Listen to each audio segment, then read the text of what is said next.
Des absents, des blessés, des inquiétudes? Toujours les trois absents, c'est-à-dire Seko, Abdelhamid et Naji. On a aussi Djaoui Cissé qui sera absent pour une petite douleur à la cuisse. Et puis on a encore le temps demain de voir pour Francky, qu'on a aménagé aujourd'hui, donc qui était à l'extérieur de la séance. Sa réathlétisation s'est bien passée aujourd'hui, mais on attend de voir demain pour savoir s'il sera à 100% pour le match. Comment tu vois tout simplement cette rencontre? Ça avait été long à se décanter le tour d'avant. Ça peut être ce genre de rencontre à tes yeux? Oui, parce qu'on sait très très bien et on ne peut pas définir les scénarios avant. Ce qui était bien sur ce match-là, c'est qu'on avait été très sérieux. De l'entame jusqu'à la fin du coup de sifflet final, ça avait mis du temps à se décanter, mais par contre on était confiant sur ce qu'on avait produit. Ce sont des blocs bas, très difficiles à manœuvrer, des équipes qui arrivent aussi avec une énorme ambition et avec cette sensation de pouvoir créer l'exploit. Donc ça nous demande d'être très sérieux comme on l'est en ce moment. Mais il n'y aura pas d'inquiétude sur cet aspect-là du match. Après, on sait que c'est jamais simple. Un contexte différent puisque on va jouer pas forcément chez eux, mais en tout cas à Beauvais. Et donc il faudra qu'on soit concentré comme on l'est actuellement et sérieux pour pouvoir passer ce Tour de Coupe de France. Qu'est-ce que tu sais de cette équipe? Qu'est-ce que tu sais de cette équipe de Chantilly? Vous avez pu la regarder un peu? Oui, bon, on l'a analysé, on a anticipé l'analyse de cette équipe bien avant, surtout quand on a su tout de suite après le match des Sables contre qui on allait jouer. Forcément, c'est moins de visibilité que sur une équipe de très très haut niveau, mais nos analystes et nous travaillons de la même façon, c'est-à-dire connaître chaque élément de cette équipe comme on l'a très bien fait contre les Sables, les respecter pour ce qu'ils sont. Et toujours considérer que si on travaille sérieusement en amont de ce match et pendant ce match, on aura mis toutes les chances de notre côté pour performer. Donc on sait que c'est une équipe aujourd'hui avec une dimension supplémentaire par rapport au SAP puisque c'est la N2, avec aussi des joueurs d'expérience dans cette équipe qui ont connu le très haut niveau. Et ça, il faut en parler parce que c'est toujours très important. J'ai rencontré le coach à l'époque où j'étais au Red Star puisqu'il était venu voir un de mes heures d'entraînement. On avait échangé. C'est une équipe qui progresse, qui a l'envie de progresser. Ils sont dans un championnat qui n'est pas simple, on le sait.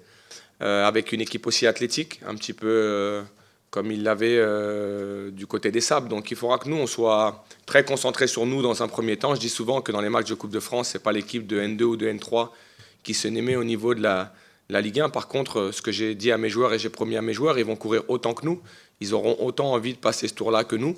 Et ce qui fera la différence, c'est justement notre qualité, ce qu'on est capable de faire dans l'intensité de notre jeu pour pouvoir faire en sorte que la différence des divisions se voit clairement sur ce match-là. Je reviens sur Frankowski, ça commence à t'inquiéter un petit peu ou pas, toutes ces mini-rechutes, alertes, il faut fréquemment Non, ça ne m'inquiète pas. Ce qu'on essaie d'aller chercher, c'est ce supplément dans l'entraînement et dans l'intensité de l'entraînement par rapport au match de Francky. Par contre, lorsqu'on regarde ses performances aujourd'hui en Ligue 1, il nous apporte cette qualité technique, cette expérience. Il est très rarement pris à défaut et quand vous regardez le match de Lille, il est très peu mis en difficulté parce qu'il a cette science du placement où il arrive à, de par son placement, créer les ruptures de course. Il est très rarement pris à défaut dans des 1 contre 1.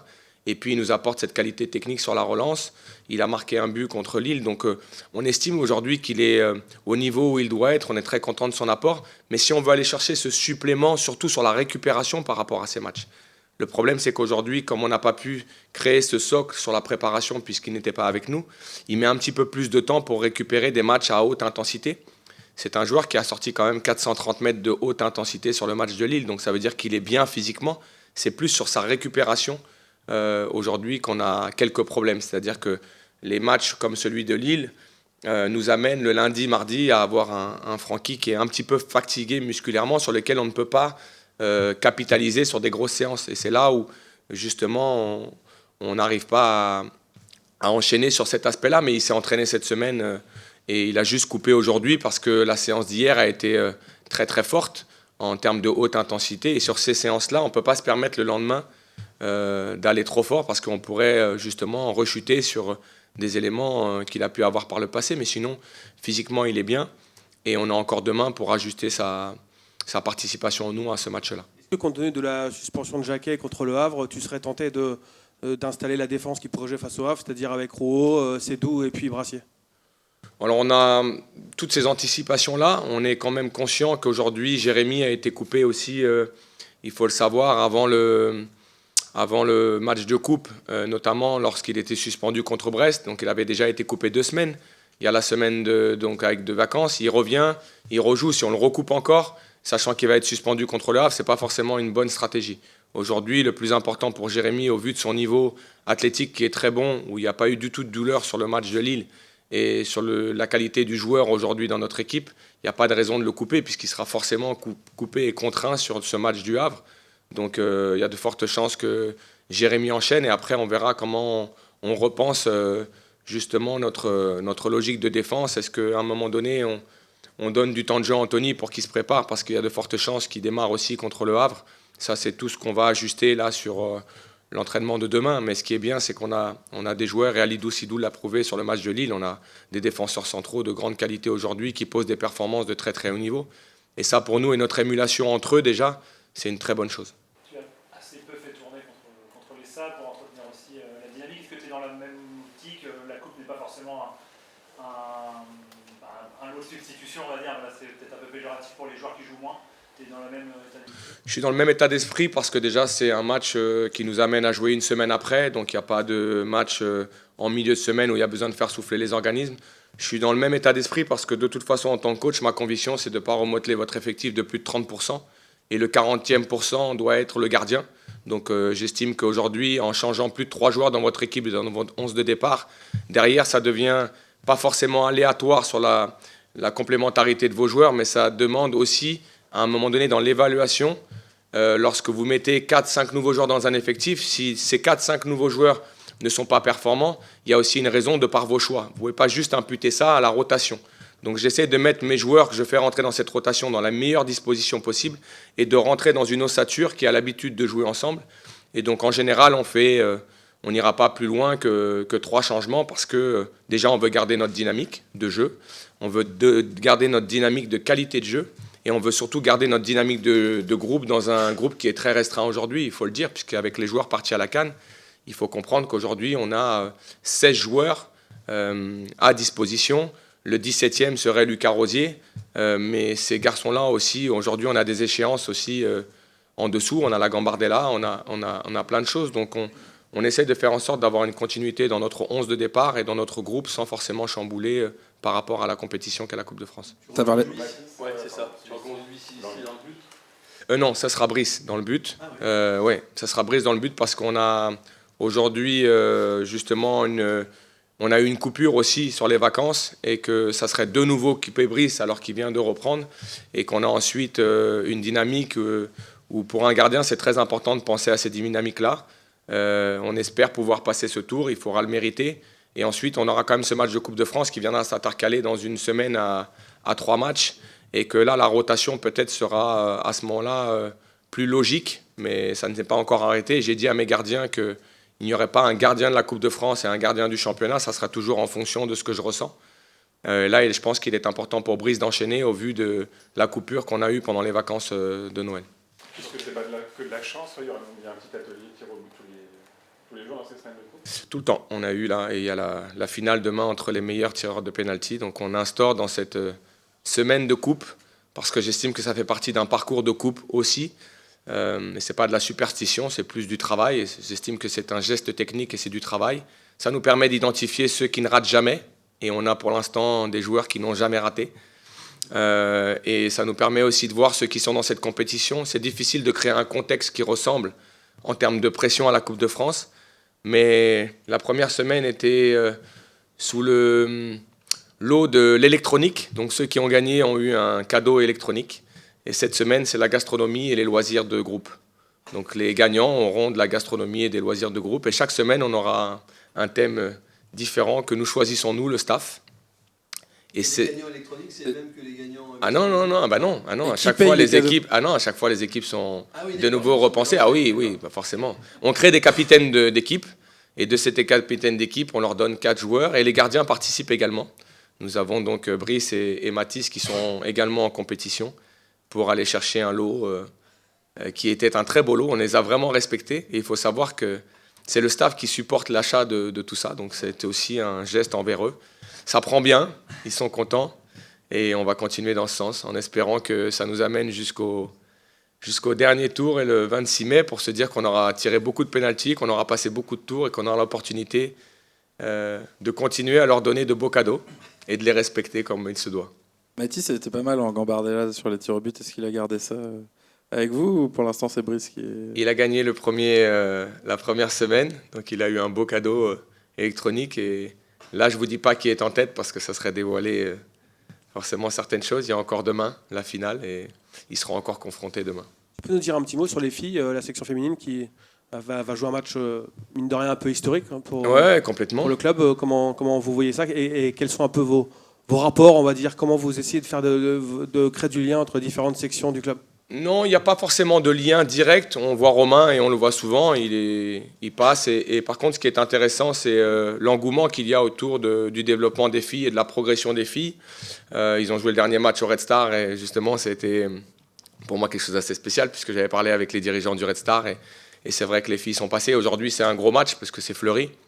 Très gros match, mais je pense que c'est aussi une vitrine pour le développement. Je pense qu'il y a beaucoup d'énergie qui est mise au club pour justement faire en sorte de les faire progresser et de les amener. J'ai adoré ce que j'ai vu aussi en termes de vidéos, parce que nous, on n'était pas là, mais des célébrations et de ce qu'elles vivent dans leur aventure. Donc ça, c'est vraiment le lien un petit peu indirect que nous avons à travers leur réussite.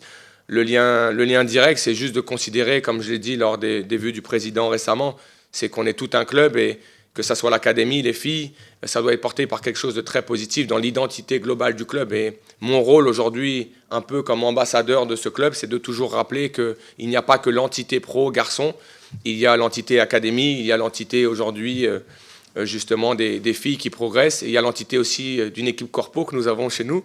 Donc il faut parler d'un petit peu de tout ça. Non, c'est vrai, je vois que Morgane rigole, c'est parce qu'on a quelques membres du staff qui sont dans cette équipe corpo. Mais non, pour être plus sérieux, je pense que c'est une bonne chose d'avoir aussi à travers, dans un club, une vitrine et cette équipe féminine qui progresse, et c'est le cas pour le Stade Rennais. Donc je pense qu'il faut continuer dans ce sens, continuer à valoriser lorsqu'elles arrivent à être performantes et qu'elles mettent la lumière sur le club. Tu évoquais la Gambardella, on a vu William Stranger tout à l'heure, il nous demandait quel joueur tu avais vu laisser. J'en discuterai avec William. Mais je l'ai toujours dit ici, c'est important pour nous en tant que club, mais il faut comprendre que, et je ne sais pas si William partage ça, mais le développement d'un jeune joueur et d'un très jeune joueur se fera beaucoup plus avec le groupe pro, et on doit être prioritaire dans cet aspect-là. J'ai tendance à penser que lorsqu'on les a avec nous et lorsque je vois le développement de nos jeunes joueurs, on a parlé de Mathis Silistri, mais je prends le cas de Lucas Rosier, d'Ilias Legendre, de Kader Maïté, de tous ces jeunes joueurs qui s'entraînent avec nous au quotidien. Ce qu'on leur donne dans l'activité football et dans l'intensité football les fait progresser au quotidien. Il n'y a pas que le match qui les fait progresser, le temps de jeu c'est très important, mais d'être confronté à notre adversité, à notre intensité, à notre qualité au quotidien, leur fait passer un step très important. Et j'estime qu'aujourd'hui, un Ilias Legendre qui rentre à Lille, c'est peut-être 3 minutes, c'est peut-être 5 minutes, c'est peut-être 10 minutes, mais l'expérience, elle est énorme pour lui en tant que jeune joueur et elle l'amènera à progresser énormément. Si aujourd'hui, on peut se permettre en tant que groupe de bien sûr permettre à certains de nos jeunes joueurs de jouer des matchs, de prendre du temps de jeu, de contribuer aussi à la qualité du groupe de William, on le fera. Mais on sera toujours prioritaire par rapport à ces choix-là. Est-ce que sur le plan du mercato, tu confirmerais la piste de l'international polonais Szymanski?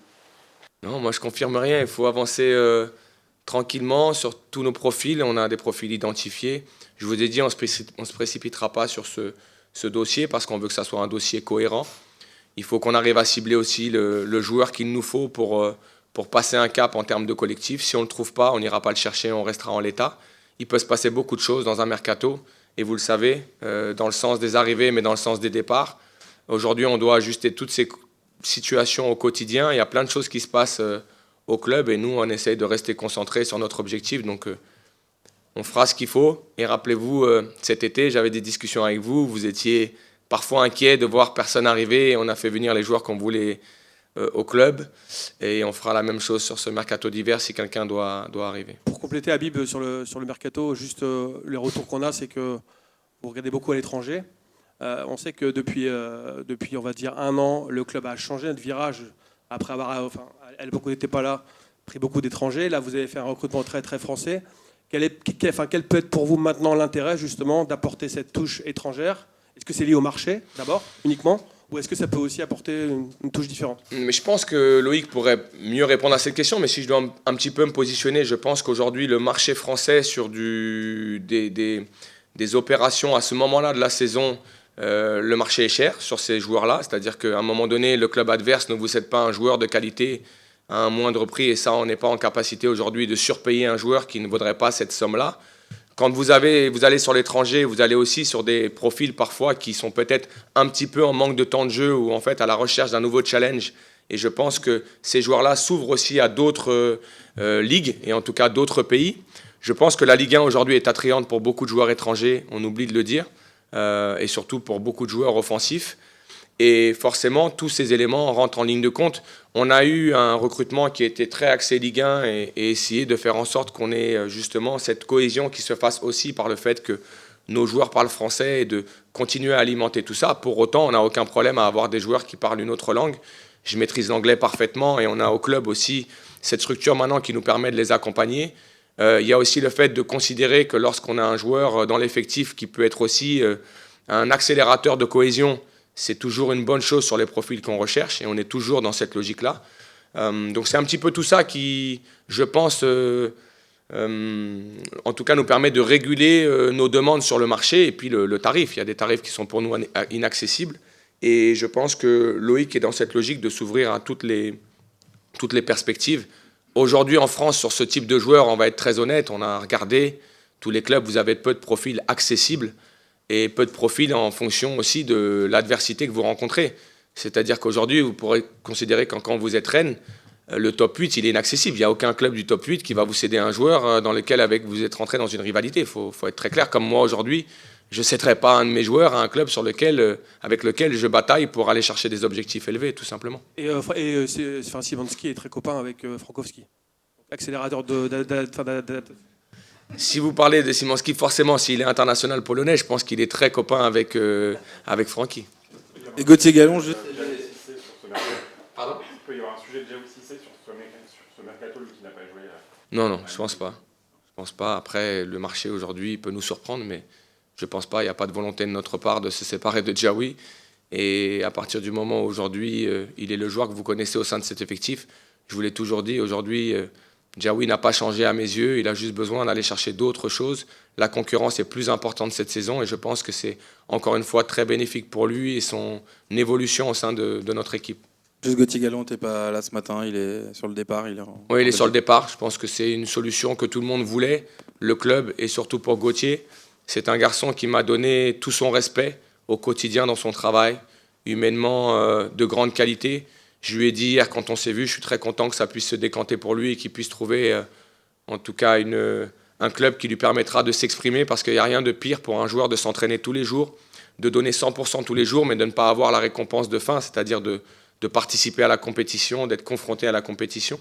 Et donc je lui souhaite le meilleur si ça se fait. Ce qui est sûr, c'est qu'il m'a donné ce qu'il avait à me donner. Le respect a été total entre lui et moi. Le discours a été très, très clair en début de saison sur nos attentes et sur notre volonté de promouvoir les très jeunes gardiens. Il l'a entendu, il l'a compris. Il a toujours été respectueux de ça et surtout très respectueux de l'éthique de travail que nous avions au quotidien. Donc j'espère qu'il trouvera ce qu'il veut trouver, son épanouissement professionnel et personnel. Et on lui souhaite le meilleur si ça se fait pour lui. Juste si Boudlal ou Najida seront éliminés ce soir, quand est-ce qu'ils rentreraient à Rennes ? Quand est-ce que le perdant rentrera à Rennes ? La réalité aujourd'hui, c'est qu'on aurait pu considérer que si c'était en milieu de semaine, ils aient quelques jours pour justement digérer tout ça. Je pense que c'est aussi en fonction du scénario. Je pense qu'il y a aussi à un moment donné des scénarios à ajuster en temps réel. On sait très bien que quand vous êtes dans ces grandes compétitions, il y a de la déception. Il ne faut pas aller plus vite que la déception. Il faut savoir récupérer nos joueurs au moment où on le souhaite. Ils auront quelques jours pour justement un petit peu décompresser et essayer de les récupérer le plus vite possible. Je vais vous donner un exemple pour avoir vécu 4 CAN. Il y a certaines CAN où j'ai eu besoin de 4-5 jours et j'ai demandé à mon entraîneur 4-5 jours pour décompresser. Et il y a certaines CAN où, par exemple, à Tamale en 2008, où le lendemain, j'étais à l'entraînement avec Newcastle. Donc, parce que j'avais qu'une envie, c'était à travers la déception, reprendre le foot, reprendre avec mon club pour justement sortir un petit peu de la déception qu'on avait vécue d'être éliminé au premier tour. Donc, c'est pour moi ajustable sur chacune des deux situations. il faut comprendre que pour Abdelhamid, s'il venait être éliminé ce soir, c'est quand même le pays organisateur, c'est un jeune joueur. Et de temps en temps, juste une discussion, c'est de dire, OK, si tu as besoin de 48 heures, on y va. Et si nous, on gagne 2 jours, tant mieux. Si on perd 2 jours, ce n'est pas la fin du monde. On a réussi à travailler sans ces garçons-là. On a estimé que ces garçons-là, pour les 3, pouvaient être absents jusqu'au 18, 19 inclus. Et aujourd'hui, on ne se projette pas et on n'est pas du tout dans une attente de dire pourvu qu'on en récupère un. Si on les récupère, on sera content de les récupérer. Mais quand eux se sentiront, en tout cas, dans les meilleures conditions pour réattaquer avec nous. Juste où est-ce que tu vas te poser à 17h et comment tu penses que tu vas vivre le... Alors à 17h, je serai injoignable. Je l'ai dit à Morgane, il ne faut surtout pas ouvrir la porte de mon bureau. C'est un moment qui sera un moment personnel, où je serai très concentré. Pourquoi ? Parce que contre le Soudan, j'étais très concentré sur l'île et je n'ai pas pu regarder une seconde de ce match-là. Et c'est mes joueurs qui m'informaient à chaque fois du scénario du match. Donc je suis arrivé à la collation. Brice m'a regardé, il m'a dit « Coach, 1-0 ». Je dis « Brice, commence pas ». Après, Ali Doucedou m'a appelé, j'étais à table, il m'a dit « Coach, un partout ». Donc j'ai suivi ça à travers mes joueurs. Mais j'avais tellement aussi de concentration sur notre match de Lille qui était bien plus important à ce moment-là que mon attache patriotique, puisqu'on a quand même, on doit à un moment donné mettre voilà, en ordre de priorité. Mais là, aujourd'hui, l'ordre de priorité, il sera bien sûr celui de ma nation, du Sénégal, et j'espère qu'on sera en demi-finale face à nos cousins et amis maliens.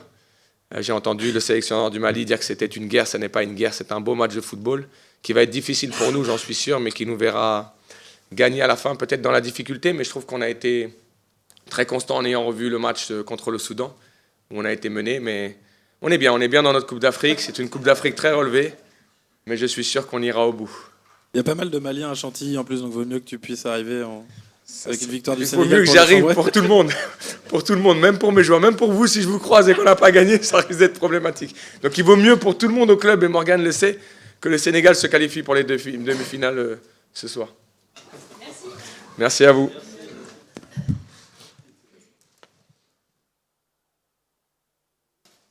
Lilian, vous êtes... Bonjour, meilleurs vœux déjà, je ne sais pas si on t'a vu. Bonjour, merci beaucoup. Toi vous êtes resté sur une bonne dynamique au retour des fêtes. Il faut l'entretenir maintenant avec la Coupe de France. Vous jouez encore un adversaire, on va dire, inférieur. Est-ce qu'il faut toujours se méfier de ces matchs qui peuvent être un peu pièges ? Ouais, bien sûr, il faut toujours se méfier. Ça reste un match, même si ils sont d'une division inférieure.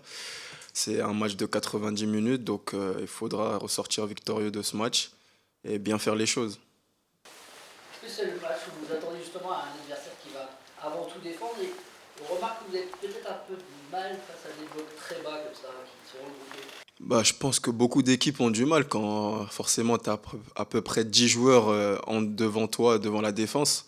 C'est un peu compliqué d'attaquer. Maintenant, à nous de trouver la faille dans leur bloc et de pouvoir marquer les buts.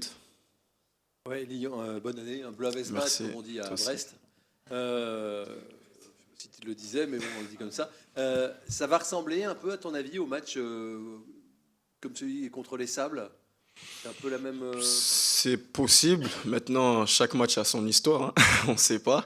Je ne vais pas m'avancer là-dessus. Comme j'ai dit, nous, on va se concentrer sur nous. Il faudra faire les choses bien et marquer pour ressortir victorieux de ce match. Je dis ça parce que contre les Sables, on s'était presque un peu impatienté. Ça avait mis du temps à arriver à se décanter le match, non? C'est vrai qu'on marque un peu tardivement pour certains. Après, on a eu quand même pas mal d'occasions. Ils ont bien défendu. Mais si on peut marquer plus rapidement ce week-end, on ne va pas s'en priver. Pour la dynamique d'un groupe comme celui auquel tu appartiens, c'est bien d'avoir plusieurs lièvres à courir et pas uniquement le championnat, d'avoir une sorte pas de respiration, mais une deuxième compétition à jouer. Ouais, c'est pas mal. Hein. Ça nous permet de jouer sur plusieurs tableaux, de voir ce que l'on veut sur différents matchs, différentes saveurs aussi, parce que la coupe, c'est autre chose. Donc à voir, et on verra ce dimanche-là. Un rapport particulier, toi, avec la Coupe de France, des souvenirs ou des moments exaltants de ta carrière qui sont liés à la Coupe de France? De ma carrière, pas spécialement, mais c'est vrai que quand j'étais en jeune, j'ai vu le Stade Rennais la remporter, donc c'était magnifique, on était super heureux. Donc ouais, on va dire que ça va être ça mon souvenir, mon plus beau souvenir actuellement. Est-ce que tu connais cette équipe de Chantilly? Je la connais pas vraiment, mais je les ai quand même étudiés cette semaine en vidéo. Donc, ouais, je connais un peu mon adversaire quand même. On t'a vu délivrer une jolie passe décisive du côté du stade Pierre-Mauroy. C'est pas la première fois qu'on te voit lâcher des beaux centres. Celui-là, il est décisif. C'est quoi, c'est ta formation où tu as un petit peu joué arrière à gauche qui fait que tu as aussi cette capacité à mettre des ballons dans la boîte? Non, mais On va dire pas le problème. c'est les restes. C'est les restes, mais ouais, je suis super content d'avoir délivré cette passe décisive. En plus, ça a été la première, enfin, ça a pu ouvrir le score du match. J'espère que ça va continuer ainsi. Tant que c'est bénéfique pour l'équipe, c'est le plus important. Surtout dans un match comme celui qui peut vous attendre ce week-end. On va attendre peut-être un peu de dépassement de fonction de la part des deux centraux. Si en tout cas vous restez dans le même système actuel, est-ce que c'est quelque chose dont le coach t'a parlé? Il attend aussi parfois Ouais, certainement. Je sais que le coach, c'est un truc qui lui plaît, d'amener ce second souffle, on va dire.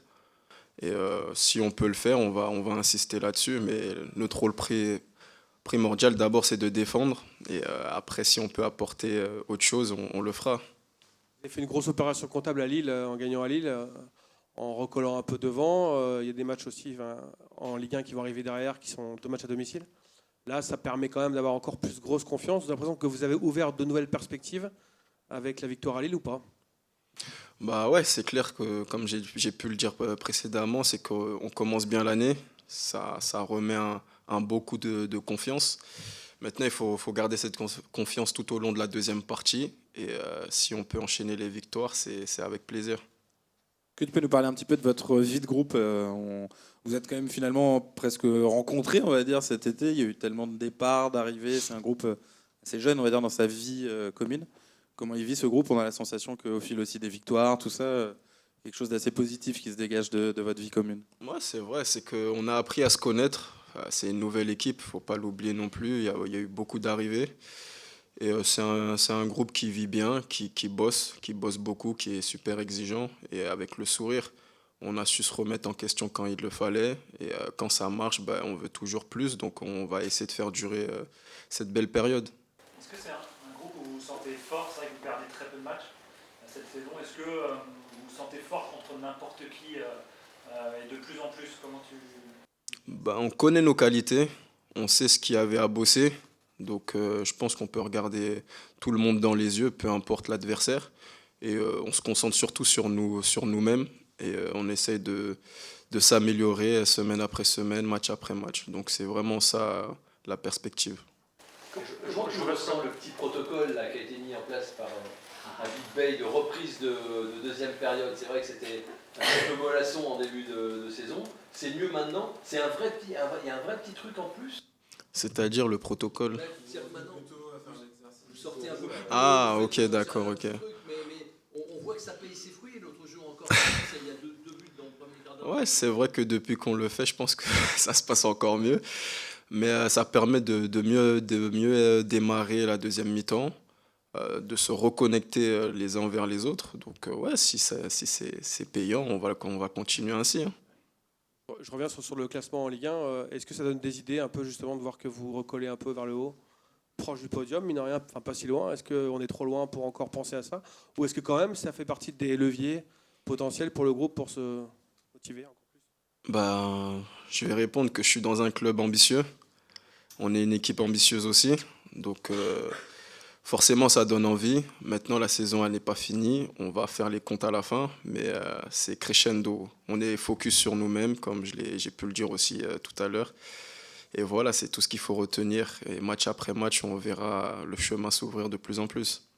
On a l'impression effectivement que ce groupe vit bien. Vous êtes une équipe dure à battre. Est-ce que vous avez le profil idéal pour aller justement très loin en Coupe de France? On a l'impression que c'est des ingrédients importants pour faire un parcours en Coupe. C'est possible. Ça peut être un très beau parcours. On peut le faire. Maintenant, ça va dépendre de nous et des ingrédients qu'on va mettre à chaque match, à chaque étape. Et il faut d'abord passer à cette seconde étape qui arrive ce week-end. Je ne sais pas si tu crois au signe, mais les 2 dernières fois que l'US Chantilly est allé en 16e de finale, ils ont perdu contre le futur vainqueur de la compétition. Donc est-ce que ça peut vous donner une motivation supplémentaire? Ça dépend des gens, hein, s'ils sont superstitieux ou non. Mais ouais, pourquoi pas. Merci. De rien.